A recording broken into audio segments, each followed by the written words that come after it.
with Mrs. Willie Mae Jackson for the Birmingham Civil Rights Institute's Oral History Project. And I'm Betty Miles, and this is at the Birmingham Civil Rights Institute. And this is August 30th, 1996 at 2 p.m.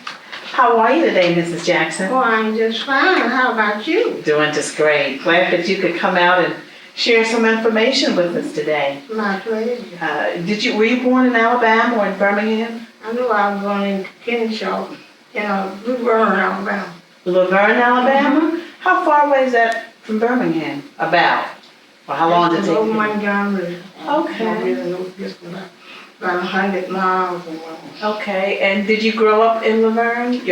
No, I didn't. Birmingham. So your parents, you have sisters and brothers? I have 3 sisters. Had 3 sisters Okay. and 1 living.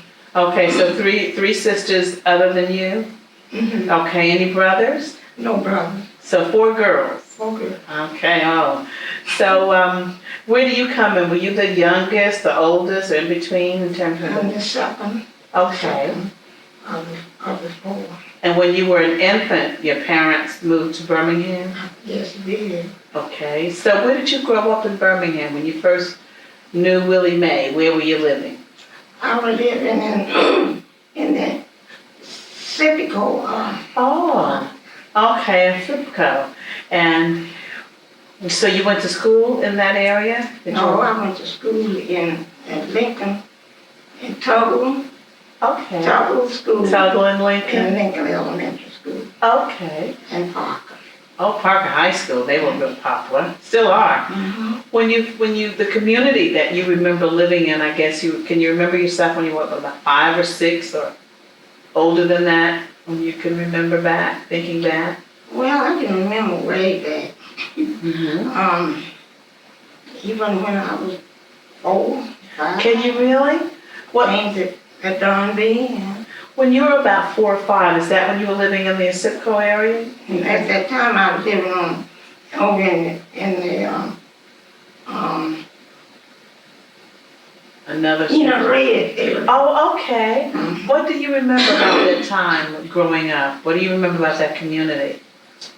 I remember it was a beautiful communion. If you lived over there, you were really among the higher ups. Mm-hmm.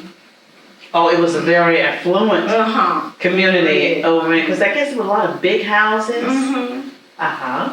And is that where your parents lived? Uh-huh. And did what kind of work did your dad do? My dad was a minister. Oh, okay. Uh-huh. Did he have And a builder. He built houses. Did And he? he was a minister. So the church where he was a minister, was it in that community where you lived, or was it somewhere else? Well, he was a membership in the Thomas Chapel AME Zion Church, but he pastored in different areas. Okay. And what about your mom? Did she work outside of the home? Or? Well, no, she was a housewife. Mm-hmm. She's a missionary. Oh, my. She's missionary, president of Missionary Society of our church for 19 years, and the secretary of the church for 20. And that was a very influential job to have, because at that time, and even now, not just anybody could be the secretary. You had to have really good skills to do that. Mm-hmm. Was your mom a college graduate, or? Well, she taught in Laverne. Mm-hmm. At that time you didn't have to have a college degree. Mm-hmm. But she taught at the little school. At the school there? The little school. Okay. You said your dad was a builder, so did he build part of the house that you all lived in, or? No, not just in the community. He Okay. Did he? Uh-huh. He built houses in the community? Yeah, On Enid Ridge? over on the other lower end of Enid Ridge. Oh, that must have been a wonderful feeling as you grow up as a teenager or whatever, and see a house that your dad had something to do with building. Mm-hmm. Do you know offhand if any of the houses that your father built or helped to build, if any of them are still around? Well, I'm not too sure. Last time, I know one thing, he was one of the builders of Thomas Chapel here in Zion Church. Oh, By hanging, along with Bishop Shaw and all that crowd. really? And he was one of the builders. He done The brick masonry or something, and the wood? Oh my, so that was really interesting. So you said you went to school at Lincoln and also at Tuggle. Lincoln, Mhm. and Park. So going to those It two, was industrial and then Park. okay, going to those two elementary schools and living in that community, what kind of community was it in terms of the people as you grew older and maybe got in the 7th or the 8th grade before you went to high school? Did people do a lot of things together? Were they very active in church, or did they vote, or what do you remember? They were really united together. It was just a family community. Mm-hmm. And everybody kind of pooled together their resources. Church people, all of them was church people that I was affiliated with. Mm-hmm. My acquaintances. All right, what about high school? The industrial high school that you attended? How was that for you, and what kind of things did you do in high school? Were you interested? Did they have, like, I don't know, sewing or cooking or typing? Yeah, I liked that sewing, Mm-hmm. cooking. I love that. So did they have a Miss cooking? Tate was my teacher. What's her name? Miss Tate? Was your teacher? Cooking. So she taught, I guess it was called home economics or cooking, or what kind of things did she teach the ladies? How to cook and how to home economic things in the kitchen Okay. and different things. So you really enjoyed that. I really enjoyed that. What kind of things did you learn to cook that you taught others how to cook? Was it a particular casserole kind of dish, or was it baking something? Well, mostly cakes, because I remember I baked about 40 cakes for this college. Me and my daughter was working at this college. Oh, really? And 40? That was my hobby. I could just bake most any kind of cake, and I would sell the cake to Okay. this college. Mm-hmm. And colleges, Okay. I wanted them. Okay, that's okay if you can't think of it, that's okay. What about as you grew older after high school? Did you go to work, or did you go on to college?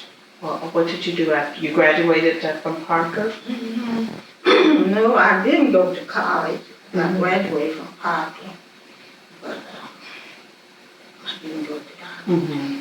So what did you do after that? Did you work? Did you get a job at one of the places here in Birmingham?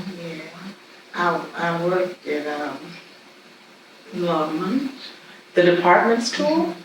During that time, that must have been very impressive. But not To work. right then. Later, I came later. Mm-hmm. And I worked at Holy Family Hospital. Okay. When you worked at the hospital, how were blacks treated then when you worked there? What did you do at the hospital?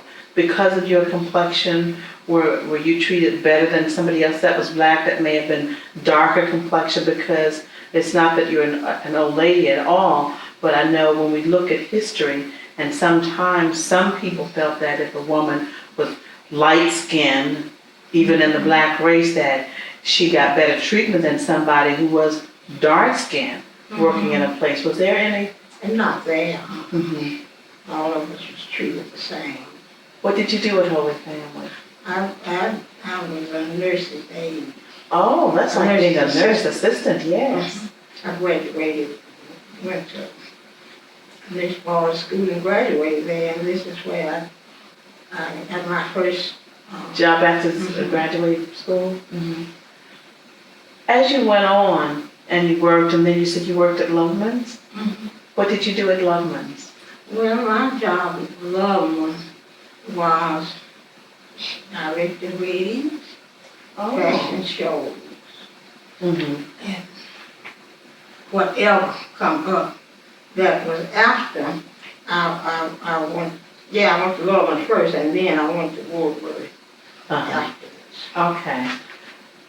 What about the civil rights movement during that time after you finished high school and going, being very active in church? Did you hear much about Dr. King or the movement or the Klan? We're going to talk a little bit about that before we talk about you working at Woolworths, because I know you were the first black to work there. But before you went to work there, like as a high school student and going to church and your church and your community, did you ever hear your parents and anybody talk about the Klan or the movement or in your church were people active? Tell us about that. Yeah, I used to hear my father and talk about that in Laverne, what happened, you know, they had a lot of that there. And, but,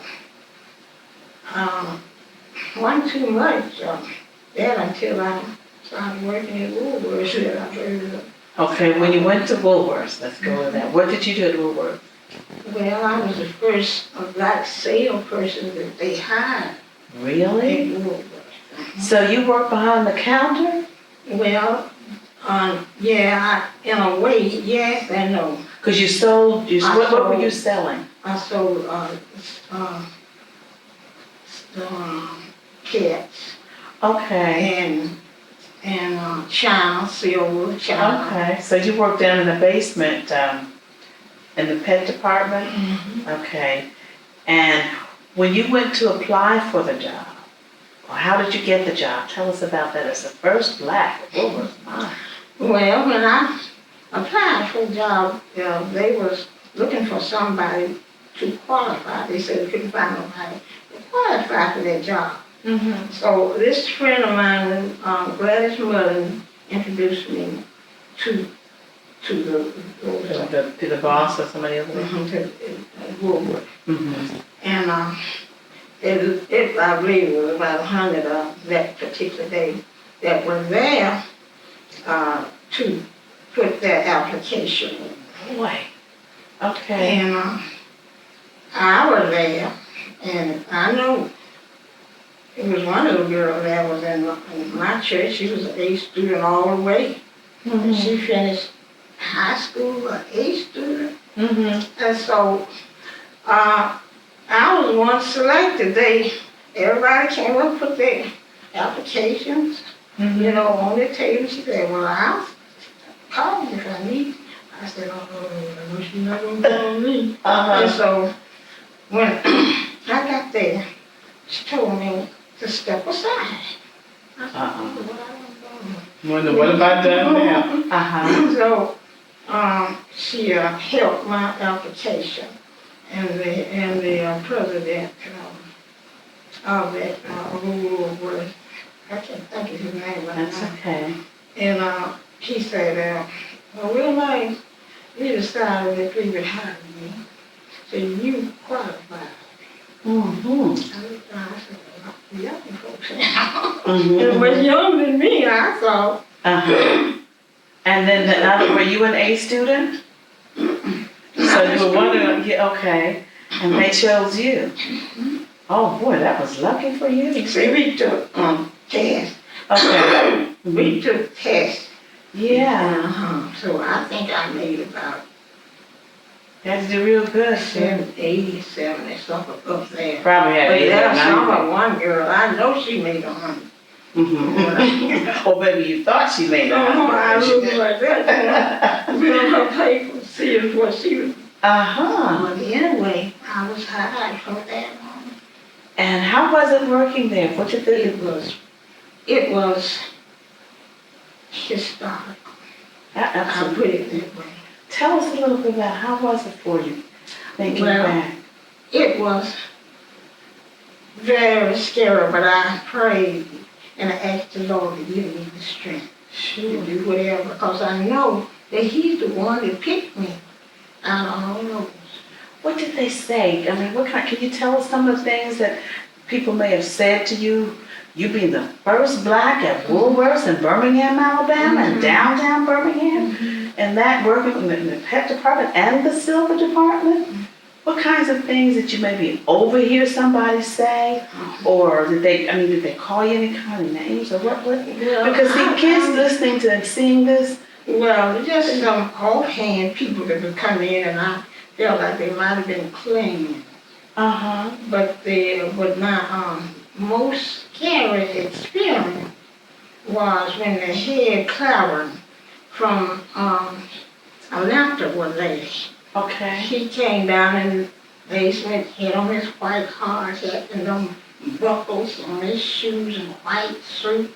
He was decked down. All right. And I was standing over there by the pet department. Had my back turned. And so he walked up, he said, "Oh, that's the prettiest bird. With a parakeet." He said, "I'd like to get that bird." I said, "Okay, sir." And so I got the box. I would never put my hands on the pet. They would always come to me. I said, "Okay, sir, you may." I said, "I'll get the box and you get the one you want." So he went to reach his hand in there. And he said, "Oh," he went to cursing. Said every ugly thing he could. And Did he say like damn or something like that? You the one I've been looking. That's what he said to you? What did he say? And by that time, all the salespeople, they was all came running and they closed me in and locked hands. So you're saying when he saw you, he said a bad word and he just said, "Damn, you're the one I've been looking for"? Did he? He said something, but about 10 or 15 police was coming down the steps on both sides, 2 doors, one on this side. And they carried me, the salespeople, they were so sweet to me. So they locked hands to keep him away from you? And I was in the middle. And they carried me in the office, told me to stay in there. So what did you think he meant when he said that? I believe they had said it. Wasn't nobody gonna integrate. Because that same morning, some little old children was in a truck from Atlanta. And they was hollering, "We don't want to integrate. We don't want to integrate." I said, "Get gentle with me." I said, "Just babies, Lord have mercy. Look at this." How their parents were teaching them those ugly things. So that was the same day. And so they kind of felt that, I think, Reverend Abraham Woods was there each and every day. Was he? Did he come down and talk to you? Or what did he say? He wanted to know what department I worked in, if anybody bothered me. I told him no, I wasn't afraid. And so the pastor of 16th Street Baptist Church, it was several of us. It's been so long now. Do you remember who the pastor of 16th Street Baptist Church was at that time, offhand? Do you remember? Because Reverend Goodgame or something like that? No, I don't think it was Goodgame. But the pastor of 16th Street Baptist Church came and talked to you, and Reverend Woods. You remember any of the other ministers who they were? Reverend James Powell. Okay. He was from the A.M. Zion Church, my denomination. And Reverend Woods, I stood out more than any, because a lot of times I looked up there, he was during the day. He would always bring somebody with him, the other ministers. To make sure that nobody bothered him. So he came downstairs and he approached you and he said, "You're the one he'd been looking for." And I know you had to be real scared when he first said that. It's something. I went to it for it. Because I knew Lord could kill me, or he sent me there. And I said, "Oh, so you're the one I liked it." I had been here and talked about him. He had clever and what he was dangerous. So they carried him out like this. Police had him up. Oh, they picked him up? Picked him up and carried him out. What? Carried him up the steps. And every time I would look around, some of the salesperson was coming, putting me in the middle. "Oh, let's go to to the office. And I would stay in that office until they come in and said, come on now, you can come on. They were so sweet. So the people that you worked with at Woolworths were not the problem. These were white people, but they weren't the problem. They wasn't the problem. They were just like sisters and brothers. Well, what do your mom and dad, were they still alive during this time? But some of your sisters were. Did they say anything to you? Did they say, Willie Mae, why do you want to go over there? Or did they say? But my sister wasn't. Yeah, yes. Out of concern. I don't think she was concerned because she was working most of the time herself during the day when I was working. About what age were you then? Do you remember? Were you like a teenager, or were you in your 20s or something like that? In your 30s? Were you married at the time? What did your husband say when you said, I got this job at Woolworths? He was right with me. He was working and stopping and he'd come by, and he'd pick me up. So you being the first black, he was like, okay, if that's what you want to do? Or did he say, well, I know you want to work, but I wish you wouldn't go over there? Or what did he say? He never did speak any negative talk about it. Because there was so much going on. There was so many youth. The youth in my church was so interested in it. And they was marching, and during the time they were skeeting the water, sicking the dogs on them. And they would come by there, and I would go by there. It was just... They were just a whole lot of support. I had a lot of support. Because they told me, when I first got that job, they said, now you're going to have protection 24 hours a day. I said, well, who is it? They said, we can't tell you. So I said, well. How long did you work for? 3 years. 3? Okay. What about during those 3 years and after, I guess things kind of died down after the 3 years because after they saw that you weren't going anywhere? Well, it died down after they had another. Do you remember who the second person was, or were you there still working during that time? It was Sandra. Okay, Sandra was the first name. Sandra, I forgot the name. Do you have any children? I have a daughter and a grandson. So when you told your daughter, did you have a child at the time you were working? That you had your baby? Okay. So as she grew older and she saw that store, saw things in the paper, on television, and you told her about you working there, what did she have to say? She thought it was something else. Oh, Mom. Oh, Mom. But she's the type that has so brave herself. She's adventurous, Is she? She be so brave and when everybody else is afraid. So she was really young and everything. So when she got old enough and she understood what you did, and she said, oh, Mom, what did she say? How could you do that? Weren't you afraid? What did she say? She said, Mom, I didn't know you went through all of that. So many things that it's like I could write a book about the different happenings and, things that happen. But I still, all of that fear came out of me. Tell us a little bit more. You said you could write a book about some of the things that happened. Share that with us, because a lot of people watching this don't realize that though you were the first black, that it really wasn't that long ago. And a lot of young people who are watching may have never seen that store because it's no longer there. But to understand the importance of being a registered voter and what people like you, who are still here, and others who are no longer with us, but the things that you've done to help me and to help others. So talk a little bit about some of the things that you said that happened that you could write a book. Well, how I really thought probably the employees there would have been negative acting toward me. But it was positive. And Okay. it surprised me, the love that they gave me. Just anything that was suspicious, all of them was coming and was going to protect. They protected me.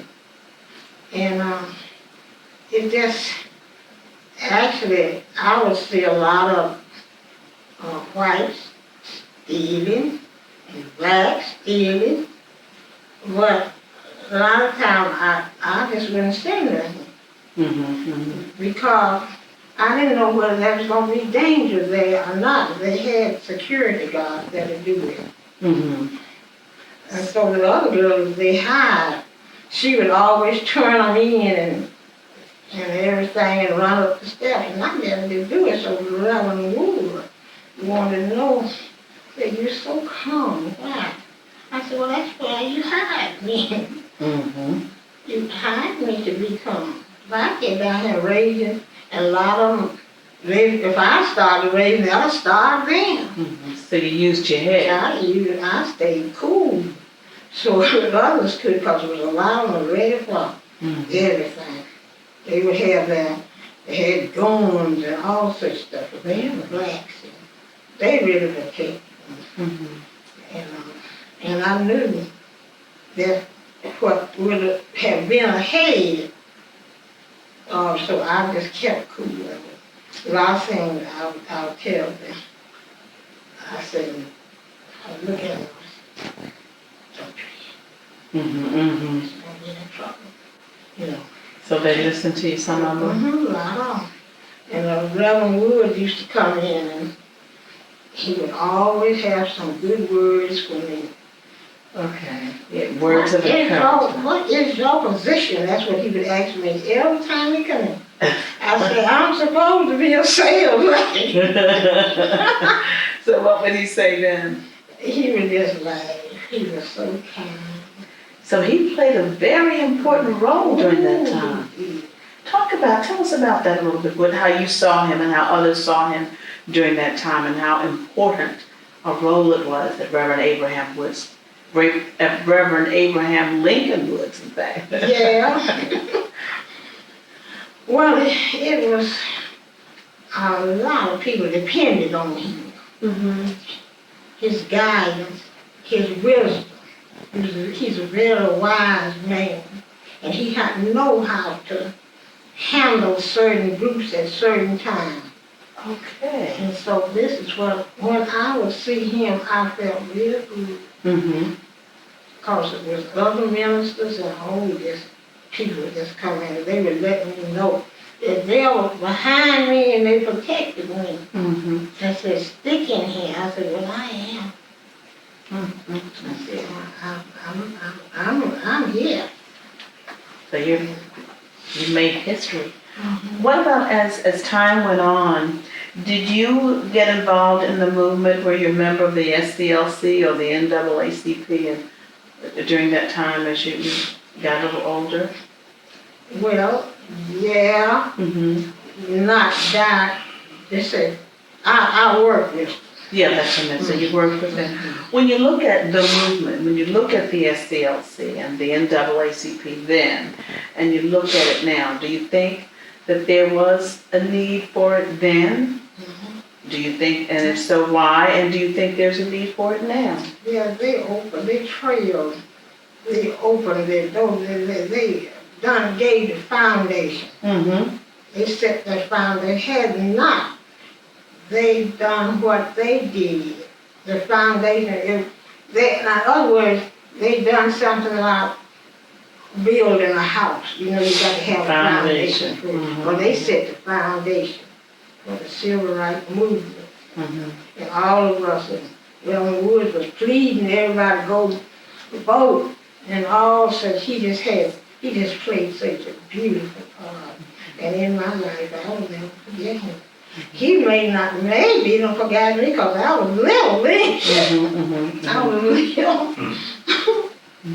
Well, when we talk about the movement, when you look at the Birmingham Civil Rights Institute that you have visited, when you first saw it and you went through the institute, what went through your mind? I said, this is amazing. This will be history for all our children, Mm-hmm. all our children. Yeah. It will be history. Mm-hmm. And it's such a beautiful, intelligent place. You know, it just, words I can't explain. But when you saw it and you thought about when you worked at Woolworths and the things that you went through, and as you went through the Institute, did it bring back memories of seeing those fountains that colored and the white? Talk about that a little bit. Yeah, it brought that memory. Because we couldn't drink from the white fountain. I Mm-hmm. go to the white bathroom. Mm-hmm. And here, it's just so different. Whites and black come in here to see this. And they are amazed.